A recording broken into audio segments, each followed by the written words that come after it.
বিসমিল্লাহির রহমানির রহিম। আপনি জানেন কি, নিয়ে আসলাম ইসলামের নতুন ভিডিও নিয়ে। যদি আপনি এই চ্যানেলে নতুন হয়ে থাকেন, দয়া করে চ্যানেলটি সাবস্ক্রাইব করবেন, আমাদের পাশে থাকবেন।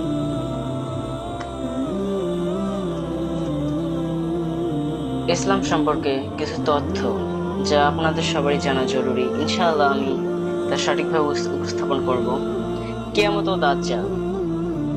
কোরআন ও হাদিসে কিয়ামত বা কিয়ামতের অনেক বড় ও ছোট নিদর্শনের কথা বলা আছে। এর মধ্যে সবচেয়ে নিদর্শন হলো দাজ্জালের আগমন। দাজ্জাল এমন এক ব্যক্তি যার এক চোখ কানা এবং সে পৃথিবীতে বিপর্যয় সৃষ্টি করবে, কিন্তু তার কপালে আরবিতে কাফির লেখা থাকবে, যা শুধু মুমিনরাই দেখতে পাবে। ইয়াজুজ মাহাজুজ। কোরআন শরীফের সূরা কাহফে ইয়াজুজ মাহাজুজের নামে দুইটি জাতির কথা উল্লেখ আছে। তারা পৃথিবীর শেষ সময়ে আবার আসবে এবং পৃথিবীতে ব্যাপক ধ্বংসযজ্ঞ চালাবে। কোরআনে বলা আছে, জুলকারনাইন নামে এক বাদশাহ তাদের আটকে রাখার জন্য লোহা ও তামা দিয়ে একটি প্রাচীর নির্মাণ করেছিল। এর কারণ ছিল তারা সে সময় পৃথিবীর মানুষের উপর জুলুম করত। এখন পর্যন্ত কেউ তাদের অবস্থান নিশ্চিত করতে পারেনি। এই প্রাচীরের রহস্য এখনো অজানা। আসহাবে কাহাফ। কোরআনে আসহাবে কাহাফ বা গুহাবাসীর ঘটনা বর্ণনা করা হয়েছে। এটি একটি খুব আকর্ষণীয় এবং অলৌকিক ঘটনা। এই যুবকরা আল্লাহর উপর বিশ্বাস স্থাপন করে এক অত্যাচারী বাদশার হাত থেকে রক্ষা পেতে একটি গুহায় আশ্রয় নিয়েছিল। তারা সেখানে ঘুমানোর পর আল্লাহ তাদের উপর ঘুম চাপিয়ে দেন, যা প্রায় 300 বছর ধরে চলেছিল।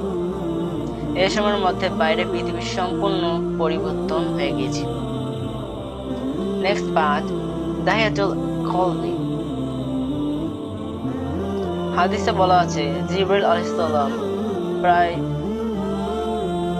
প্রায় সময় একজন নবী একজন সাহাবীর রূপে রাসূলুল্লাহ সাল্লাল্লাহু আলাইহি ওয়াসাল্লামের কাছে আসতেন। এই সাহাবীর নাম ছিল দাহিয়াতুল কলবি।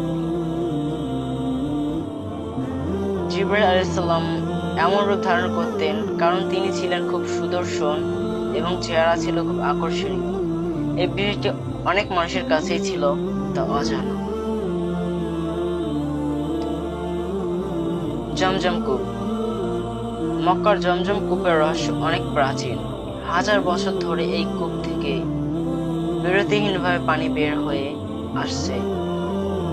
বিস্ময়কর হলো, এই কূপের গভীরতা মাত্র 30 মিটার, কিন্তু কূপ থেকে প্রতিদিন লাখ লাখ লিটার পানি তোলা হলেও এর পানি কমে না। এর পানির স্বাদ অন্য সকল পানির থেকে আলাদা। আপনি যদি আরো বিস্ময়কর ভিডিও পেতে চান, তাহলে আমাদের চ্যানেলটি সাবস্ক্রাইব করে পাশে থাকা বেল আইকনটি বাজিয়ে আমাদের পাশে থাকুন এবং আমাদেরকে সাহায্য করুন। ধন্যবাদ। আসসালামু আলাইকুম ওয়া রাহমাতুল্লাহ।